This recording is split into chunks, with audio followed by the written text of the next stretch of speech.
Hi, this is Chronicles and I'm your host, Simon Rushton. Today we have in the car on a nice sunny day a guy who seems to be handing quite a few pies, and I'm going to let him tell you about what he's going to talk about. It is regarding youth and how the government is creating, or the lack of creating, opportunities for them today. So how are you today then? I'm very well, sir. That's good. So what's your views on the government and opportunities for young people in the job market? I'll be honest with you, I don't think the government in this country do a bad job, but I just don't think that they are doing enough, and it's just because they're humans, like, that's my thoughts on it. And in terms of youth, I think what's happened in the world has moved at a faster pace than we anticipated.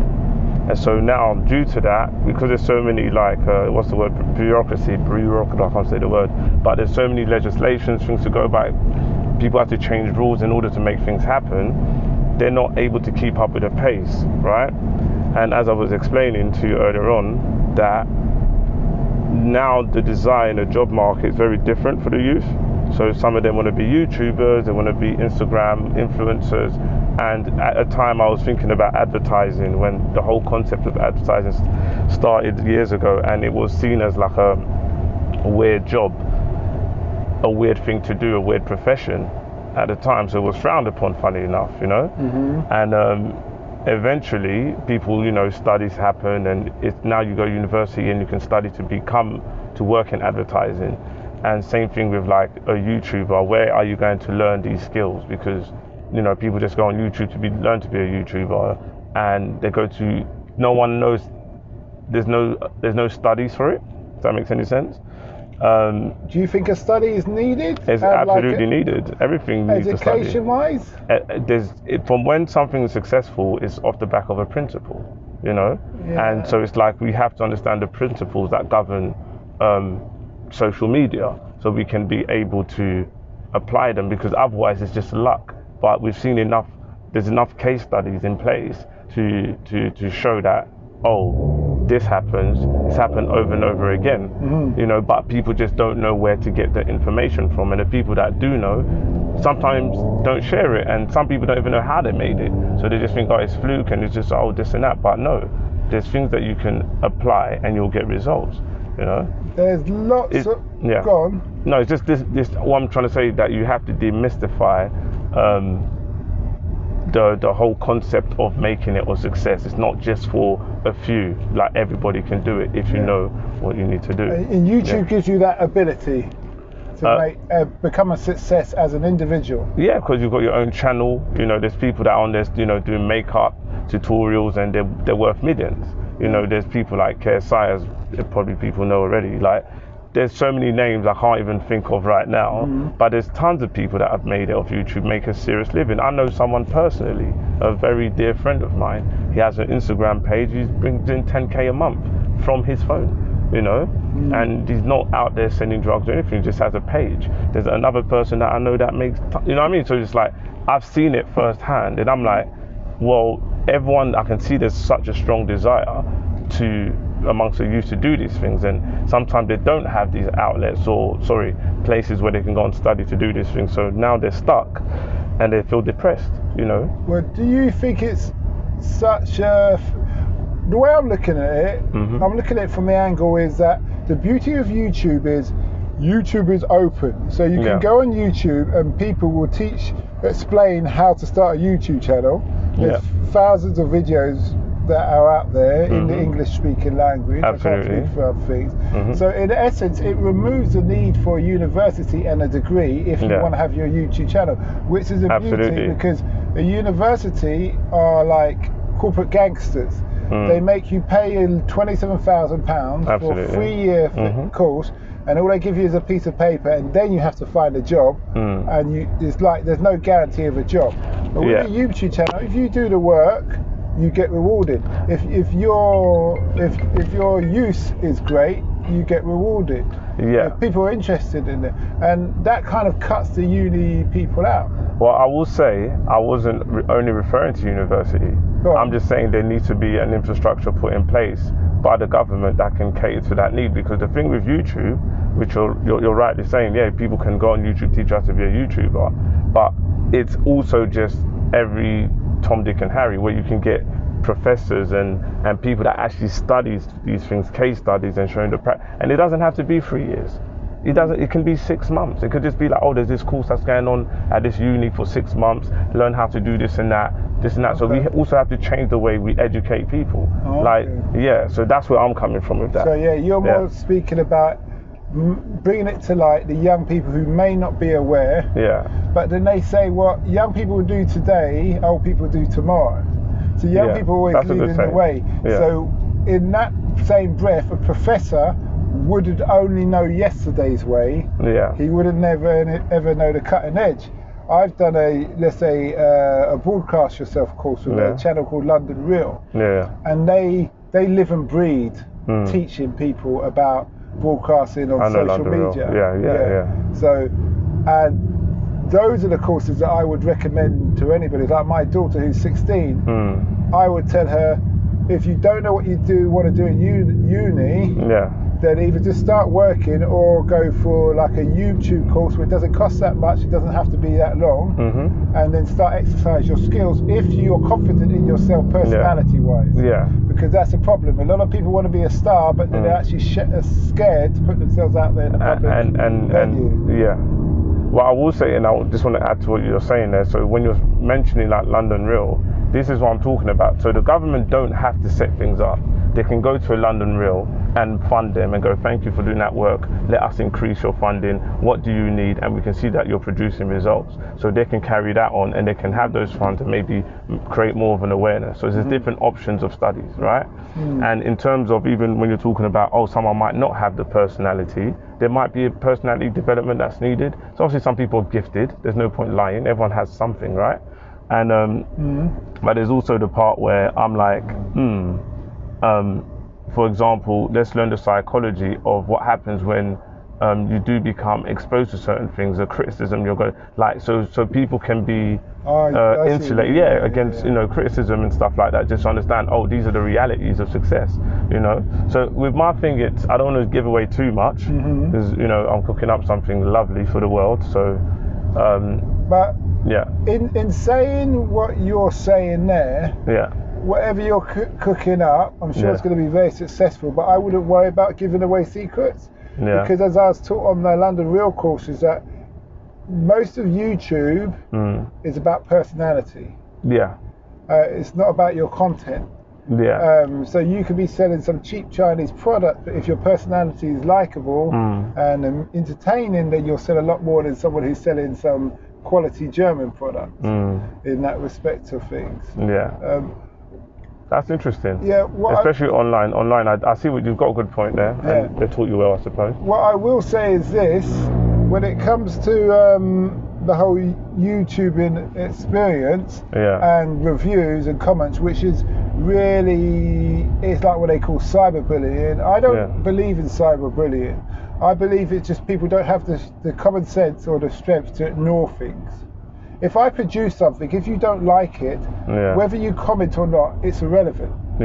I just, like Joe Rogan, I assume you're familiar with Joe, he doesn't read reviews. Steven Spielberg, he doesn't read reviews. And they're the top at their game. They don't read reviews because they're not interested in what you have to. If you don't like it, you won't watch it. If you do like it, you watch it. He knows it's a success because he's getting a lot of revenue.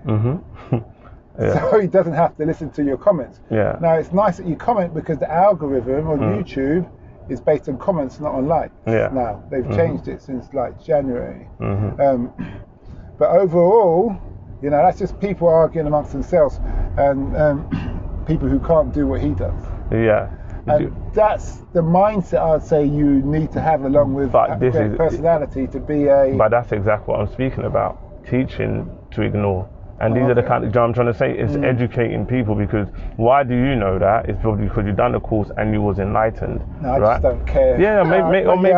But it came from somewhere where you got educated to not care anyways. It could be from your parents, it could be from an uncle, but I've just never cared. Yeah.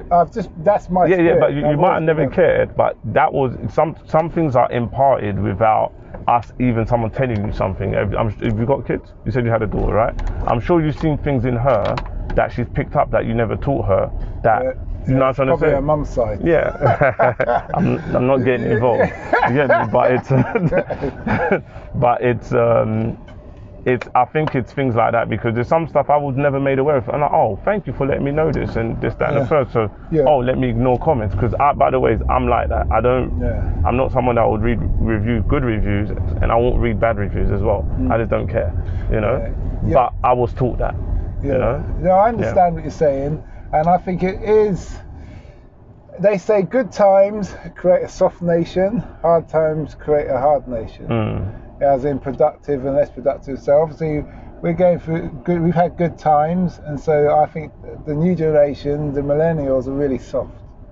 You know, it's funny, I was having a conversation with someone about this. I was having a conversation with someone about this, and I was like, imagine, right, say, like, you know, when the World War II was going on, and we had this generation, that, you know, had planes flying in and bombs dropping. Like, would they have the character, the depth in their being to be able to endure what the previous generations went through? They'll crumble. You know what I mean? They crumble before it started. Yeah, exactly. Just off the back of, like, reading a comment that I'm coming for you. You know what I mean? All my days, like, you know, planes about to, you know, anxiety, this and that. So I'm like, what's happened in between that? It's good times. It's the luxury cars, the cinemas, the latest fashion, changing your fashion every 3 months. Yeah. Buying clothes and never wearing them and giving them to charity. Yeah. It's wasting food, all this.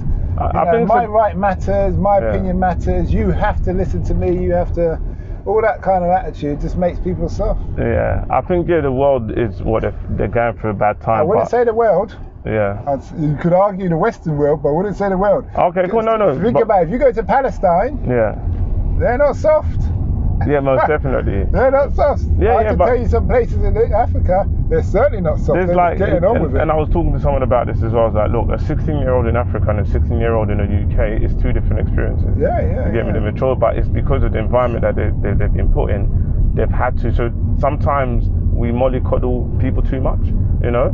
And, you know, I'm not going to get into all of that because that's a whole different conversation, right? You asked me a different question at the beginning. Yeah. But what I would say is that, I've said what I need to say. Yeah, but it doesn't. We don't have to stay on a certain specific subject. The conversation can just flow how it flows.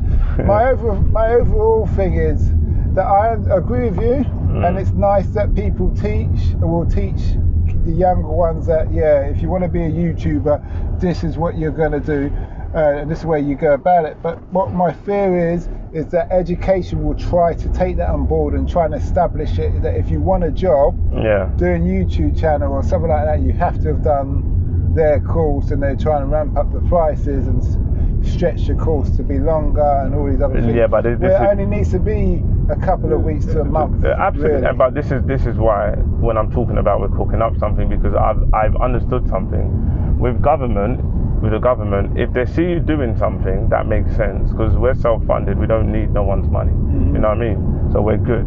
So it's when they see you doing something good and you're getting results, they'll come and back you and even like make noise about you.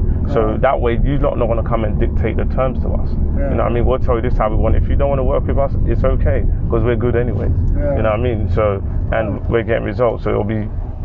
And I think that's the attitude we have to have now. And also stop looking towards the government for answers. You get me?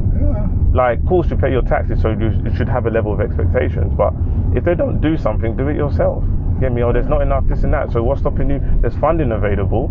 Just go and, sign up for something and get the money, make it happen. But they don't want to give me funding. Then use your brain. You get me? Like. The beauty is, I did a presentation on YouTube for YouTube to my podcaster group that I'm in. I'm of podcasters, and it took me 3 days to sort out this presentation. And I was just researching on YouTube, from analytics to statistics to building a channel to registering an account to all these different methods and ways.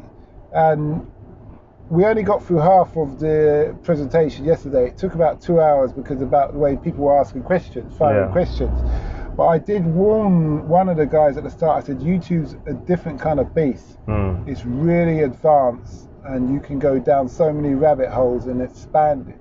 And I would say anybody teaching the course, because YouTube, like I said, YouTube changed their algorithm. Yeah. And when they change the algorithm, it changes how you do promote your channel. Okay. Do you understand? So it's not so much likes, it's more comments and things like that, and then they change it slightly again.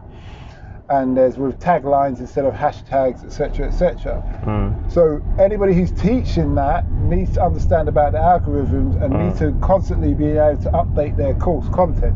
Yeah. Now, if you have something that's approved by the government, that needs to be made clear to the government that we will be updating as and when YouTube update their algorithm. But that's a different conversation, though, because my whole thing with that is that stuff that you establish as you're establishing the core principle, which is to teach people. You know what I mean? And those are just like the minor things to sort out. This is what we'll be doing, and this and that, and that.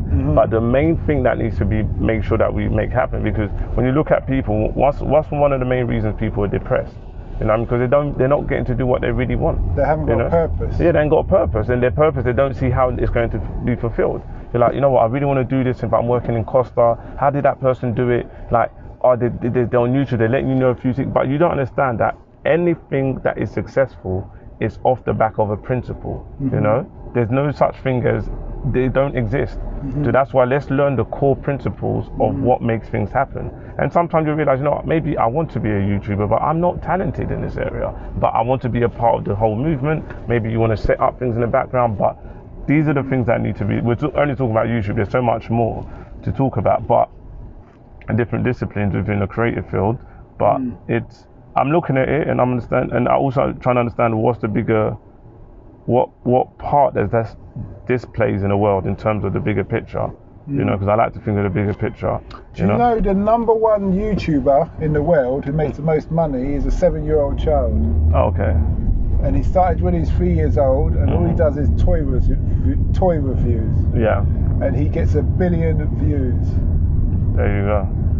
He's 7 years old. Yeah. He's the number one. And all he does is he gets a toy and he talks about this toy.